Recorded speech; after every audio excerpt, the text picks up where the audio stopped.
Hi, everyone. I'm Mackayla, and today we welcome Cestari to the Soundtrack of Our Lives podcast. We're really glad to have you here. Yes, thank you for taking the time to have me on. Yeah. So, you recently put out In a Moment. Can you talk about what that was like with that release? So, yeah, that album, the music for that, some of that I even wrote, oh gosh, 3 years ago now. And there's small bits and pieces of it that I just had written down. And it was around about May of 2023 where I sort of looked at all this and thought, wait, I can make this into something. And I planned it all out that summer, which was most of the time you have summer to have fun and go out and do stuff. I was planning this, so I was inside a lot of the time. But I put all the crew together, booked the sessions and all that, and then we recorded everything in like 2 days, I think, 3 days Wow. in the studio. Yeah, in September and October. So we did all that, and then the mixing and mastering, and then yeah, it was I would describe it's kind of like if you've ever read Stephen King, Hmm. his novels, kind of like okay, something happens here and there, and then oh, everything happens at the very end. So it was kind of like okay, this is something that's happening, and then it starts to pick up when you realize oh, this can be something, and the next thing you know, Hmm. oh, we're in the studio, oh, the album's done, oh, we're doing a concert, oh, doing all this other stuff for it. But no, it was really, really fun. Um yeah, that's a gist, I'd say. Yeah. So, how did you prepare for the concert? So the concert itself, so that was the release concert for the album. I knew I wanted to do something big and memorable for it. Hmm. I One of my biggest influences is the saxophonist from LA, Kamasi Washington. And there's a video online that you can watch where for his debut album, The Epic, he did a release concert for the entire album where he had, oh God, like an orchestra, a choir, and his full band of friends from LA, which all of his friends, there's like 11 of them Hmm. on top of, so there are maybe like 30 musicians on this stage all cramped together. And this concert, it was like a 4 hour long concert because they played every single song off of this album, but they showed you a highlight of it, which is also a Hmm. 2 hour long video. So I wanted to do something like that, to showcase everything and everyone. So it took a long time to plan it out, what it was going to look like, what we wanted to do. What we came to was to shoot visualizers and music videos for it. So I had to book the venue, which was at the Domena Center, which is an incredible and very beautiful classical space in Midtown Manhattan. Very beautiful hall. So we booked that space and we shot all the visualizers and the music videos for 8 songs in 2 days, I think, in one weekend. So that was a really hectic weekend, but that was like months in advance. So we had to do that, find musicians. I settled with an 11-person group, including myself. So the rhythm section, the drums and the bass were all the same people who were on the album. And then I did a string quartet and then 4 voices, Hmm. um, which that was really fun because there were some people on there who I've played with before, some people who played on the album, some people who I've never met. And I always tell this one story. One of the singers who is a good friend of mine now, I found her because I work on campus at NYU as a lighting tech, Hmm. and I was working a showcase for the vocal performance majors. And this one person was singing, and I loved their voice, and it was obvious like they have incredible technique and they sound Hmm. awesome and they're very comfortable on stage. So I look for their name, then I find them on Instagram, message them. Not even an hour after the concert's over, I didn't even talk to them in person. I couldn't find them. I texted, this is gonna come off really, really weird. I was doing the lights for this concert just now, and you sound great. I have a concert coming up. Do you want to sing on it? And then the next day she was like, yeah, sure. I was like, why not? So just like whoever came by who I thought was like, oh, this person sounds incredible. I need to at least talk to them, Hmm. reach out to them and do that. And then the rehearsals were all throughout April. Like every weekend, I had at least one, if not two, rehearsals for this concert. And all the musicians were really, really incredible in making time for this because the music was hard. Um, I remember giving, especially the singers, their parts, and they look and they're like, okay. So we spent a great deal of time like working on it, fine tuning a lot of things, and we only had one rehearsal with everyone together. Hmm. So we were the sections themselves knew what was going on, but with everyone together, they still weren't entirely certain what it was supposed to sound like at the end, even when we came to the concert. But I mean, day of it, everyone showed up and we all helped to set up. And there was a couple hiccups with tech, but I mean, There always they pulled, is. they're always it when you need it the most. There's always like, oh yeah, we're just not gonna like run with. Like, we didn't have monitors for this concert. And we went into assuming we weren't, but then we got there and we're like, oh yeah, we're just not gonna have monitors. And we're like, okay, so we're just gonna roll with it and see what happens. And it turned out really well. And like it was probably like the most exciting concert I have done yet.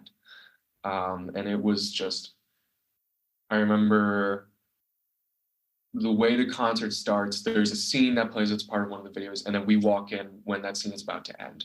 So I Hmm. remember we're all standing outside, but everyone's in the theater watching this video. And then once the cue happens, we all walk in and then we start the set.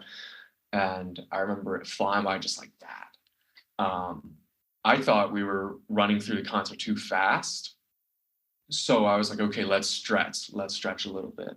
But it turned out to be perfect. It was like 90 minutes. And we had the agreement with the venue was you had to be out of the building by 10 p.m. Hmm. So we finished the concert. We started around 7:35, 7:40-ish. We finish and we have an encore, so we play a random song. And we are breaking down. And a friend of mine walks out to me and we're talking, and I'm like, what time is it, by the way? And he looks at me and goes, don't ask questions you don't want to know the answer to. And I was like, oh no, how much time do we have? And he's like, you guys have like 20 minutes to break down and leave. I'm like, oh boy. um, so it was chaotic the entire way through, even after the set. But everyone was great. Everyone was incredible. I still talk to a lot of those people from time to time. But yeah, that concert was so far the most intense gig I have ever done. But I love it. I'm glad I took that risk. Hmm. Um, but yeah, that was moments. That was the big release concert. Yeah. It sounds super chaotic. How did you manage that while also being a student? Oh God, you try your best. I mean, so I also had for I am grateful enough to be somewhat academically inclined, so that I don't stress too much about the academics. Hmm. And if I have to study for something, I know how to study for something. But most of the time, I'm just going to go last minute the night before, be like, okay, what is going to be on this test, and just see what happens. Hmm. Um, so I've tried to piece together like what my priorities are, when and where am I going to get stuff done. I religiously, and I mean religiously, use Google Calendar. Hmm. And out of all of my friends, have the ugliest calendar anyone's ever seen. Like, I remember During the summer, it's good because it's very simple. There's nothing happening except work and stuff like this. Hmm.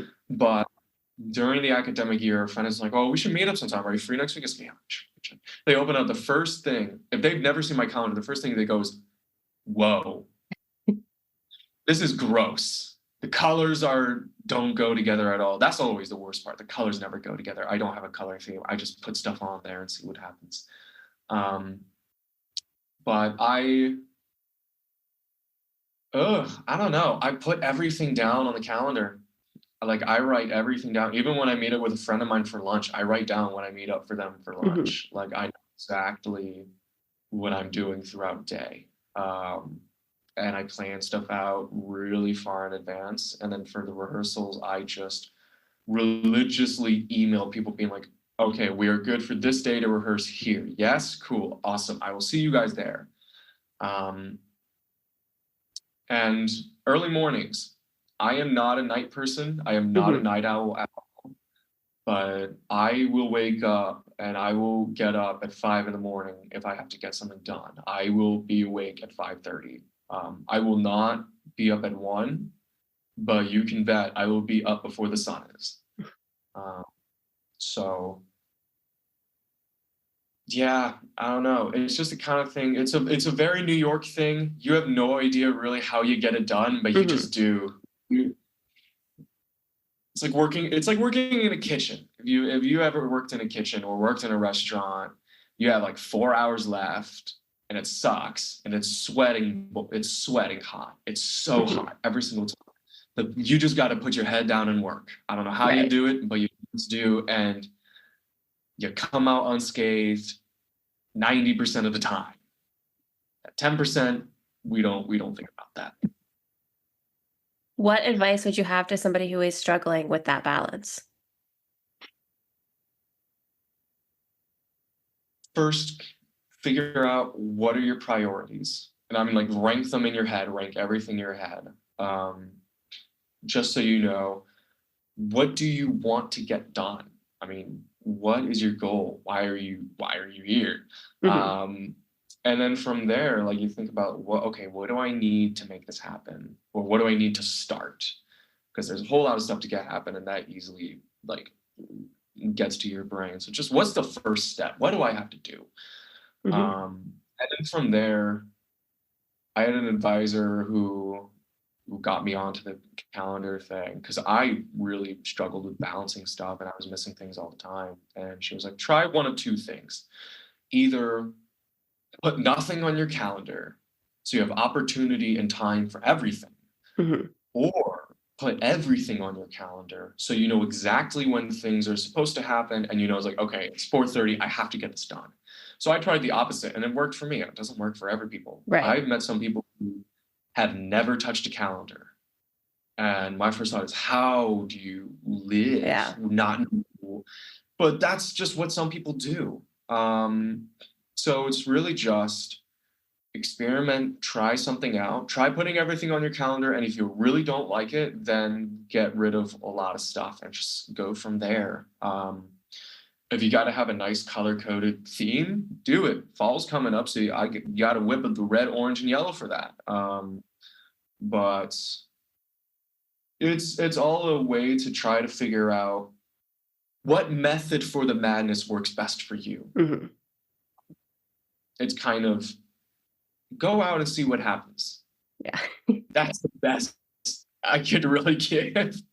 Yeah, I mean, I typically have like 3 or 4 calendars going at once just because that's how I am. I am like you, I have to have everything scheduled. Yeah. No, yeah, it works for me and it sounds like it works for you, but there's some people where it's like, I can't do that. I don't want to. Yeah, I'm like my friend was like, "Well, when can we hang out?" I'm like, "Well, I have free time on this day from this period of time." She's like, "You schedule your free time?" I'm like, "Yeah."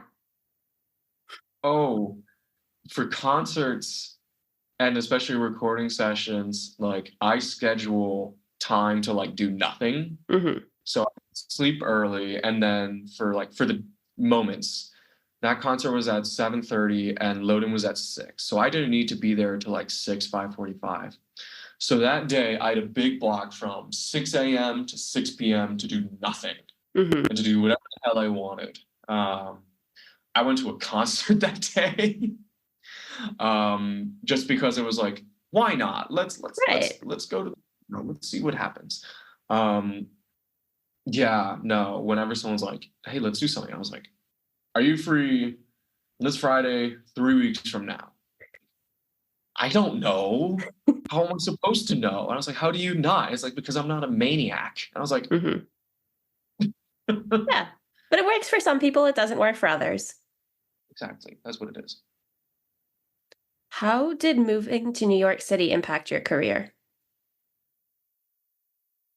Oh gosh, I learned that the musicians are better.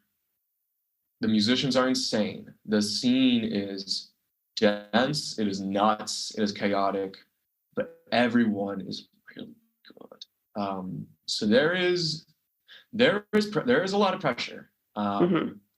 I remember, oh, when did I move in? I moved in late August of 2021, and I remember I don't study in a performance program. I'm in the music business program here at NYU.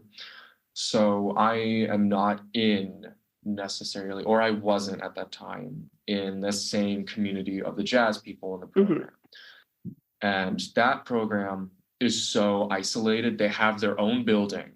They don't have their own building. They have a basement in the building that they only live in. And there's only 70 of them.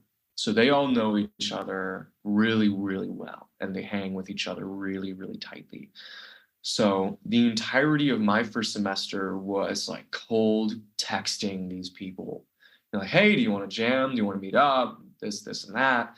And going to a jam, being the only person who's not in the program there, hearing and trying to play songs that I've never heard of and I don't know, leaving 3 hours later thinking, I hope they like me, never knowing what they really even think of you. Right. Because there'll be people who they play incredibly well for like being 18, like stupid good. And then they stop and then they stare at you like so blankly. And sometimes you have no idea what this person's thinking. There's some people that like they'll tell you if they really like what you're playing and you sound really good. And when they give you a compliment, they really do mean it. They're not like trying to put up some facade. But there's some people who don't say anything at all, and you can never guess what this person is thinking about you. And that Mhm. freaked me out so much. Oh my gosh. So it was overwhelming the first year, I would say. But then slowly over the course of that year and a half, I found some musicians that I really like to be around, and turns out they enjoyed being around me as well. That's And helpful. even though, oh yeah, when they reach out to you and it's like, hey, do you want to jam? It's like, oh, so I'm doing something right. I'm not doing something wrong. Okay. Um, yeah, it was really slowly over the course of doing jams, playing gigs. That there are musicians I liked and there are musicians who enjoyed being around me, and we all enjoyed being around each other. And I've developed this sort of, there's a circle of friends that we have now where every once in a while we'll meet up and we jam, and sometimes we just bring originals. We don't even play like standards or anything. It'll be a text, be like, hey, I've written 2 songs, let's play them. Who's free Mhm. Sunday morning? It's like, sure. Um, yeah, it's overwhelming, but I feel like it's overwhelming very much as to how university usually is. Mhm. I don't think what I experienced is particularly unique. Um, the only difference is that A, it's for music, B, it's in New York City, where you're also not meeting people from your own university, you're meeting people from about 5 other schools, and then also people who just don't go to school. Yeah. Like they're just people who are just hanging out, who moved from like, where are you from? Oh, Nebraska. I was like, okay, how are you? Why are you here? How are you here? And where do you sound so good? Um, yeah, that's the biggest difference. Just that there's just so much more people, Mhm. which makes it either more fun or more overwhelming. Usually both. But That's how to describe it. It's pretty similar to most university experiences, I'd say. It's just a little bit more chaotic. Yeah. So you have a very unique blend. So what kind of inspired you to create that? I so currently I've always been into jazz. Hmm. Uh, I've been into jazz for about, oh God, almost 8 years now, I think. 8 to 6 years, I'd say. I love that. I've fallen back in love with classical music. I used to really not like classical music, and then I really started getting back into it about 3 years ago. Um, and then a bunch of other random things just slip in. I love R&B. I have loved Funkadelic for such a long time, or I love Lucky Day. I love SZA. Hmm. Um, I love the way they sound, and I love the way their voice flows. SZA has a really entrancing flow to her vocals that's just like I've never Definitely. heard anywhere else. I love them, but the past year and a half, I've really gotten into Latin music.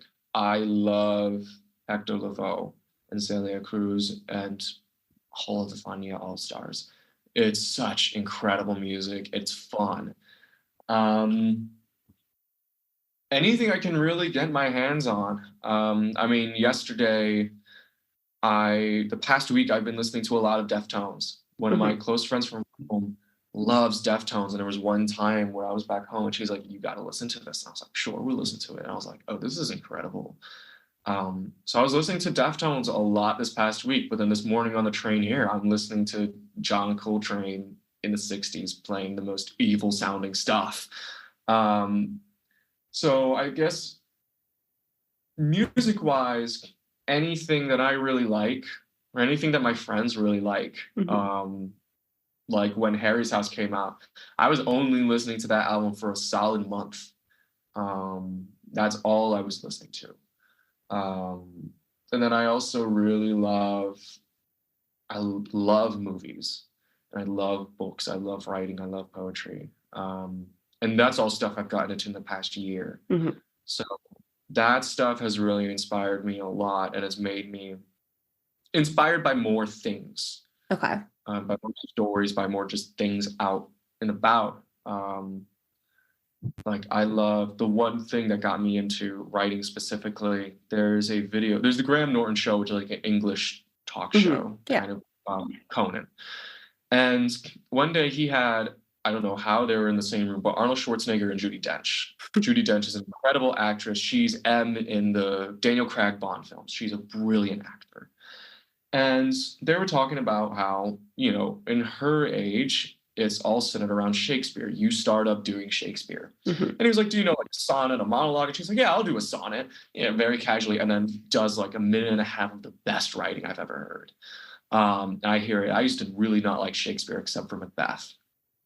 And listening to this was just like, oh, so that's how cool English can sound. Hmm. um, so that got me into the whole thing of like, I need to figure out like how to grab someone's attention like that. Hmm. Because notes are great and you can really get to someone's heart with a good drum solo, but nothing beats words. There's not a doubt in my mind. And I'm a pianist as a primary. Voice came. I started singing 4 years ago.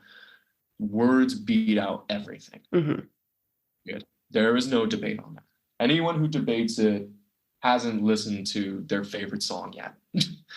um, so I listened to that and I was like, I need to figure out how to do this. And I spent a solid week trying to memorize that sonnet. I would repeat it to myself in the shower. And that stuff like that inspires me. You have it Um, memorized now? I I think I still do have it memorized. I don't know. I had it for a long time, as in like a couple months. Hmm. Um, yeah, it took some time because I've never tried to memorize lines or anything like that. But it was one of those things where, and that's the one thing that tells me I should learn something is when I hear it for the first time, I was like, oh, I love this. Right. Like I don't care what it is. sounds cool, and Mhm. I not thinking about, oh, what's the chords to this? What does this Yeah. mean? What does this mean? It's like, I don't what gives what it means. It sounds cool and I like it. Yeah. Um, yeah, that's sort of the kind of stuff that I'm really inspired by. I feel like Shakespeare is something everyone is like in like late elementary or middle school, you're forced to read it, and everyone kind of is just like, really, this is not what I want to be doing in English class. This is like, because English class is not the most exciting time to be reading Shakespeare. 'Cause you're just sitting at your desk reading it, and then everyone gets bored of it. And then later in life, you hear it and you're like, oh, that actually sounds good. Oh, yeah. I mean, in high school, we read one Shakespeare every year, and you always do Romeo and Juliet your freshman year, and then it Hmm. cycles through.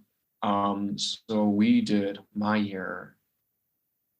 We did Macbeth, which I did enjoy because Hmm. Macbeth is a crazy story, and there's a modern adaptation of it in a book where it's a crime noir. Macbeth is a deputy of the police. Hmm. The witches are drug lords. Banquo's a weapons manufacturer. It's really What book strange. is this? Um, it's Macbeth by Joe Nesbo. Sounds interesting. He does a lot of real true crime type of writing. A lot of it is more modern, Hmm. but this was one where it takes place in like the 60s kind of thing. Um, it's an incredible read and it follows Macbeth to a T. It's just that, yeah, there are no horses and swords. It's cars and like machine guns and whatnot. The ending, the very ending, is still like exactly the same. So it is really strange like that, but Hmm. it's incredible all the way through. And then we read A Midsummer's Night Dream, with anyone who knows that is like a fever dream of a I love play. that. That's one of my favorites. Hilarious. We watched the movie where Stanley Tucci is Puck. Yeah, I've seen that one. I didn't connect those dots until last year because I watched Searching for Italy, Hmm. his special on just where he just travels around Italy and Yeah. acts. And I made the realization of, oh my God, he's that guy that like gives the wrong potion to someone else. And he goes, oh fuck, he's falling in love with the wrong person. I need to reverse this, or else I'm going to be like turned into a tree or something. Yeah, I agree with you. It's one of those things where it's like, it's so necessary, but the way it's forced down people's throats is so like disappointing. Hmm. Like I feel that way. Bach was the reason I quit classical music when I was younger. Hmm. I Bach broke me when I was 15. I was like, I can't do this anymore. And then I found a recording of this concert pianist, Vikingur Olafsson. He's still alive. He's a young guy. He's in his 30s. Did an arrangement of a movement of an organ sonata. And it is so beautiful, so incredible. And I listened to it. I was like, what is this? And I look at it. It's Bach. And I was like, maybe I should give him a try. Maybe I should give him a chance. Hmm. And now I have a book of an entire well-tempered clavier, both books, learning his fugues, because man, they're completely different. They're like they're unlike anything I've ever heard before, and the idea of writing a fugue is intense all by itself. Hmm. On top of the fact that yes, he wrote them, but he wrote hundreds of them. He was writing every day, every week, because it was his job. Yeah. And he could improvise them too. He improvised fugues, which if you understand the compositional framework of a fugue, that is insane. That is, that's like, when you go to New York and the freestyle circles, there aren't as many as there used to be, but you can still find a couple freestyle circles where it's like there's a whole lot of pressure and they're every day, and you have to come up with something on the spot, have it make sense, and also you got to diss the other person who's freestyling as well. It's just like that. Do you go to So those? I haven't, but I know people who have. And I've walked past a lot of them. Like they'll be in a random park in the middle of the night. You're trying to walk home, usually drunk out of your mind, and you hear just this Hmm. loud bass. What the fuck is that? And then you turn over and there's a big people in a circle, and there's one person screaming his head off Hmm. because he's been freestyling for like 5 minutes straight. It's like a jam session for jazz, but so much more intense. I truly believe like rap freestyling is way more difficult than jazz improvising. And I'm not a rapper. Like I feel that is the truest and most difficult form of improvising is rap. Like Yeah, I couldn't do it that. oh gosh, it's tough, but it's all like really incredible stuff. And the friends of mine who have gone, or the rappers I know who have gone, it is such an exhilarating experience. It's something that I'd like to go and see at some Mhm. point, which somehow haven't. Would But you like to be part of it or just watch? oh, just watch. That's oh gosh, the amount of pressure and the stakes of that are intense. Um, yeah, it's a really incredible community once you find your place in it. But from what I know, especially for like a jam or a circle, it can get really brutal. Mhm. There's a jazz club in the West Village called Smalls, and they do a live stream of every jam they have. So it's like a 4 or 5 hour live stream. The comments on those live streams are brutal. And those are just the people who are watching remotely. Like there are videos of people who like mid-song get kicked off the stage because one guy really doesn't like how you play, or he thinks you're soloing for too long. Mhm. Um, like once you've found your place, it's cool, but you gotta dig deep and fight to Yeah. find it, and to stay in it. But I mean, that's just how it is. That's how it's always been. Mhm. You can read about it, like even in Italian and French opera was always that intense as well, especially French opera, because there we're doing it all for the king. So it's not the best atmosphere sometimes, and Mhm. sometimes it can be very toxic and at the worst very problematic. Um, but you have to remind yourself like this is a cultural thing that has existed for hundreds of years. Yeah. uh, because not because people hate you or they don't like you, um, but primarily because this is something that people care about, and they care about it really, really deeply. Yeah. Musicians are very emotional people. Artists, people who claim themselves to be artists, even more so. Not everyone's going to admit it, but yeah, we're all a very emotional bunch. Mhm. I mean, it makes sense because the music is an extension of your emotions. Yeah, and it has to be. That's kind of the point. Right. know? Otherwise, it wouldn't be exciting or interesting to listen to. Because then you're just making something because you're bored, and you're Right. like, it's us. Um, you got to have enough emotional investment for it to take the risk. Yeah, Uh, for sure. So, were there any specific artists or genres that influenced in a moment? ooh, that's a good question. There was one song. So one of the things that got me into jazz, this is when I was 14.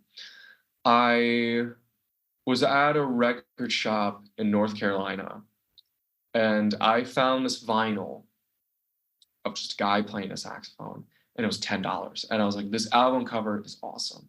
I'm Mhm. gonna buy it. I should have known better when I looked on the back when I got home, and there are 2 tracks on this vinyl. It's a full size, it's not a single, it's an LP. There's a 40-minute long improvisation, and then Mhm. the second song is shorter, but it's 10 minutes.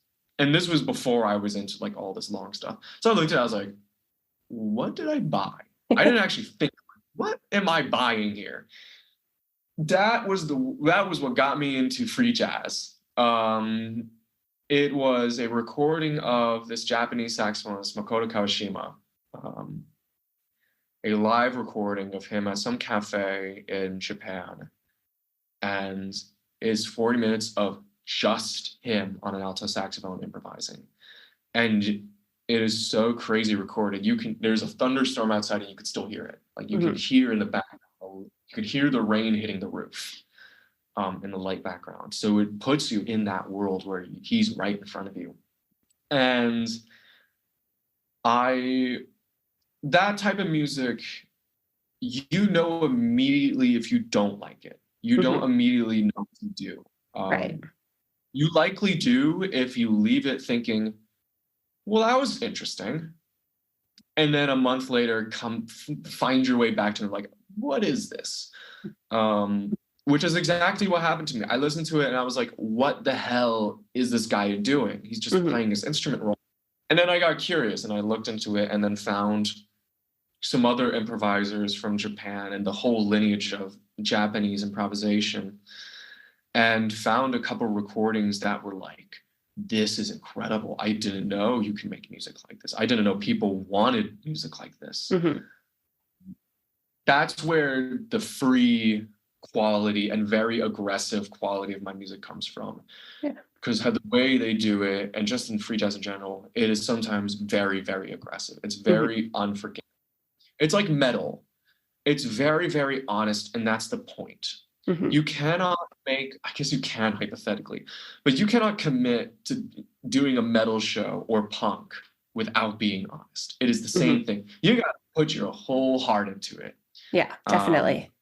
and I found this one recording. There's one of the big pianists of that scene, Yosuke Yamashita. He did a concert in Japan in 1979 or 1977 with a bunch of other improvisers, and they had dancers and all of this. It was a very big production. It was like an hour and a half concert, and they recorded it. Arashi, that's what the album's called. So we look up Arashi 1977. The album cover is one of the most scary things I've ever seen. It looks like a scene from The Exorcist if it was made in Japan, but that was one of the dancers from the concert, and you're looking to be like, wow, were they eating this up? But the last song, Moonlight Desert, it's 2 minutes, and it's some of the most passionate playing I have ever heard. It floored me. Like it floored me like how the finale of Mahler's Second Symphony floors you. You hear this and you're just like, oh my God. To be able to listen to it again for the first time, that feeling would be incredible. I wanted to create something that felt like that, and also something that deserved the build up to have something like that, because most people don't listen to that, and Hmm. good. It's crazy, but I wanted something to where it is palatable so that when it comes there, it is weird and they recognize it's weird, and some of them aren't going to like it, Hmm. but they're like, oh, I can see where this comes from. I can see why this is coming out the way it is. Hmm. It's unabashed, it's unforgiving, and it's honest. Um, so I loved the Japanese improvisers like Makoto Kawashima, Kaoru Abe, um, all of those guys. I love Kamasi, who I've mentioned before. Um, but I also really like one of the songs, the second song, "We Don't Belong Together," was framed a lot by like songs by Lucky Day and SZA. I was like, I Hmm. want to do something that kind of feels like that, and I did that. So I really loved all of that, and I also love. She's not my favorite pianist, but there's a pianist named Hiromi Uehara. She's Japanese, and she is technique-wise probably one of the best pianists in the world right now. Like one of the most technically gifted people. Hmm. Um, but when she plays solo ballads, she doesn't showcase her technique as much or more nuanced, and it is so beautiful. And the directions she can go when it's just you. And I wanted to do something like that. And November is framed off of that. Okay. Like Keith Jarrett. Um, when Keith Jarrett plays solo, it's much more simple, but it is so incredible. There's an entire album that an old mentor of mine recommended called The Melody at Night with You. And he recorded it as a gift for his wife, as a surprise, actually. And it is some of the best piano playing I've ever heard. And I wanted to have a song on that album that was like that. Hmm. Very simple, but it's just you listen to it, you can piece together what, this is written for people. This is written for someone I care about. Um, and I love the song that was inspired by that is November. It's the one that's just all piano.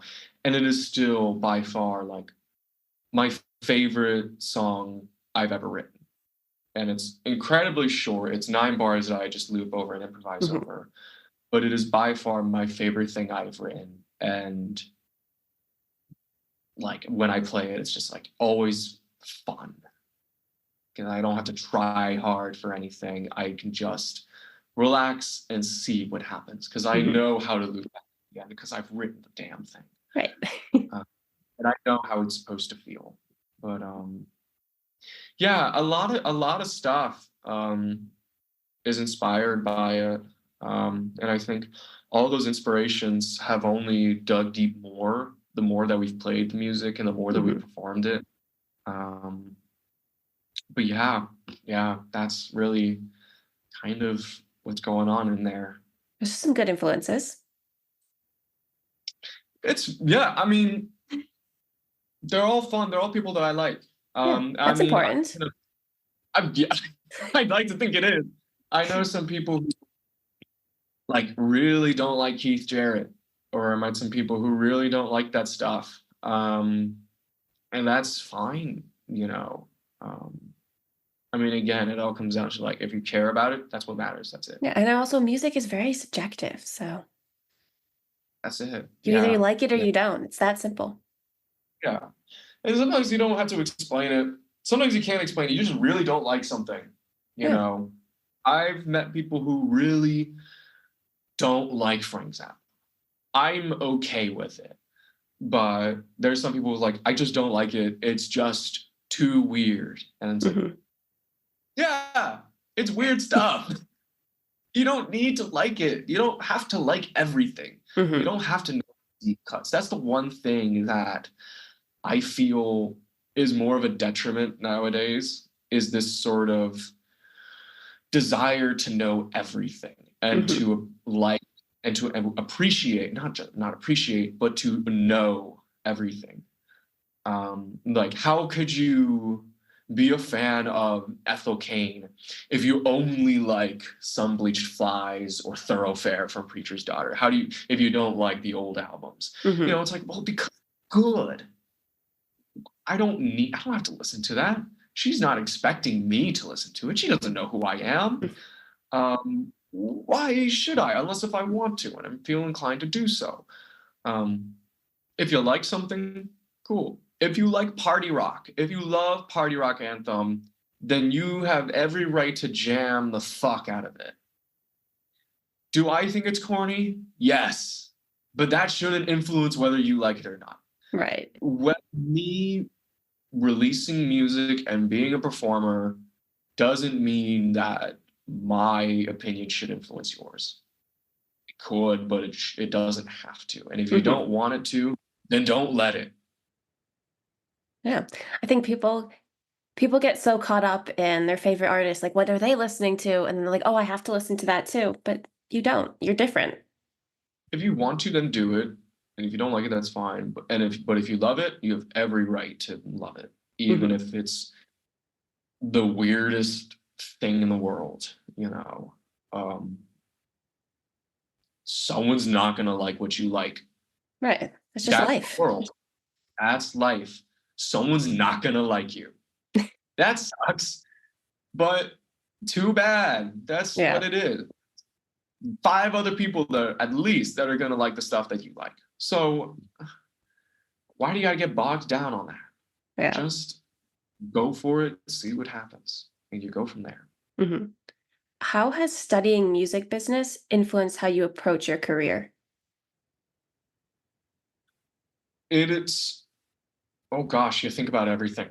Um, like it has helped in booking shows Mhm. because there's a class that we have to take called concert management. You walk into the room, you talk about random things for the first 3 weeks, but the fourth week, about a third quarter of the way through, you're put into a random group, and a professor goes up to you and is like, "Okay, you have one assignment this entire semester. You have to find an artist, find a venue, make a concert happen.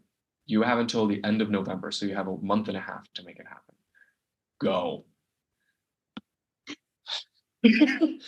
So that definitely, when you're 18, your first time being in New York for some people, you don't know anybody really. You don't know what venues are out there. You don't know how to find a venue. You don't know how to book a show. And you're tasked, okay, you have to book one in a month and a half, and it's for a grade.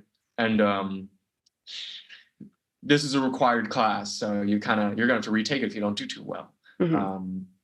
So it's great in that the program forces you to do a lot of things, and it forces you out of your comfort zone at times.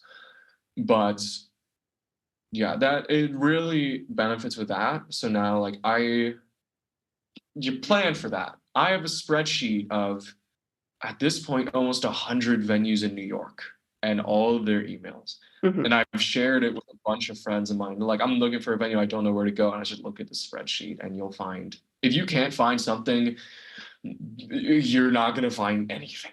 Right. I have a spreadsheet for that. I have a spreadsheet for a bunch of other things.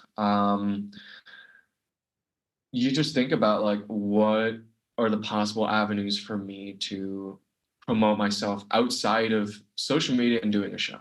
Mhm. Um, it takes up a lot of time. It takes up a lot of planning, but I have found it to be really, really beneficial. Mhm. And it helps with a more thorough plan of doing stuff rather than what a lot of people do in, like, ramming down social media, which is a very important thing, but just doing that in shows, which, yes, that works. I know some people who it's working for them. Mhm.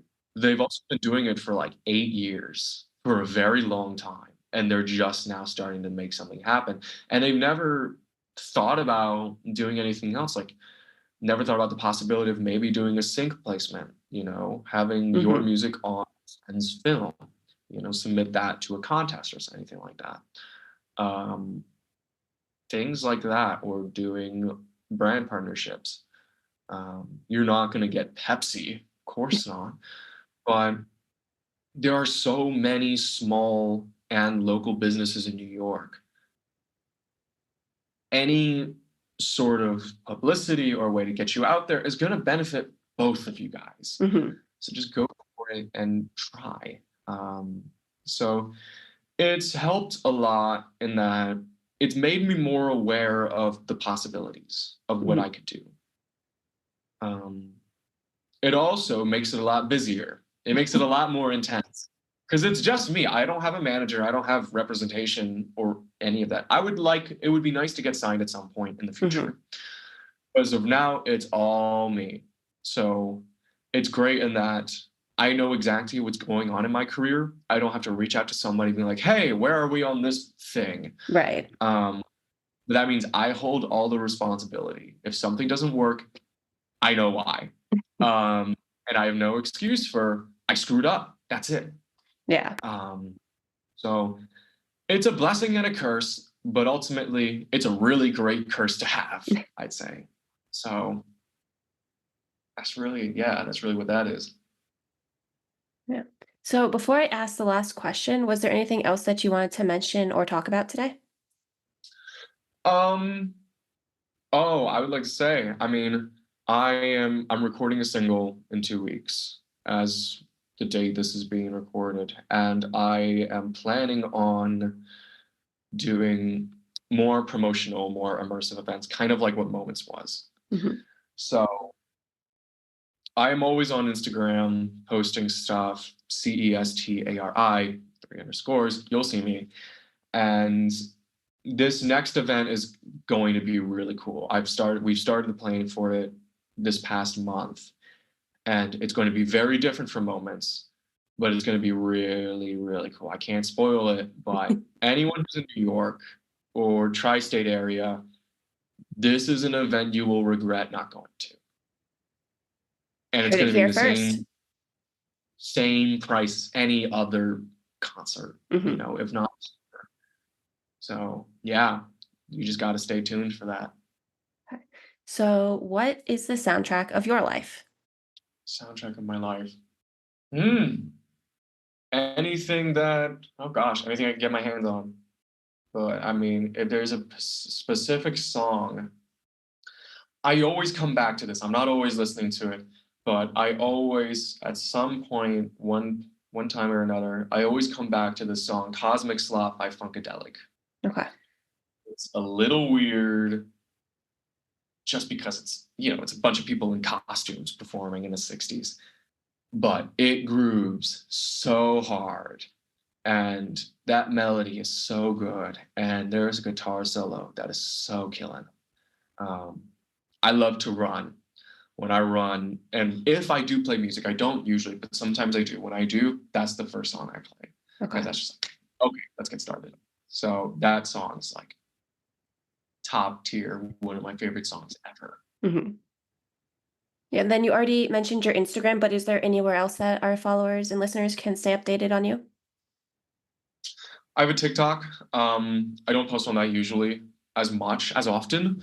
But yeah, I would say Instagram is the main way to find me. I also have a website, Cestari, Cestari, official.com, where you can look at, and that's where you can get all the updates. You can find all my social medias, email me. Um, you can have videos of my performances. I just dropped a video of one of the songs from Moments on YouTube, actually. So that's out now. Um, I will drop the full concert video soon. Um, but yeah, that's where you can find me, Instagram and that website primarily. Awesome. Well, thank you for taking the time to come and talk to me today.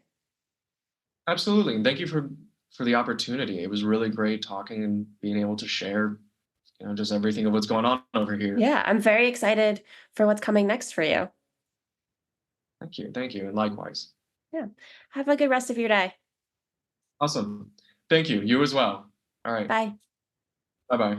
Listeners, go check it out and make sure to subscribe and follow us on Instagram, Twitter, and TikTok at STO Lives Podcast. Thanks for joining us.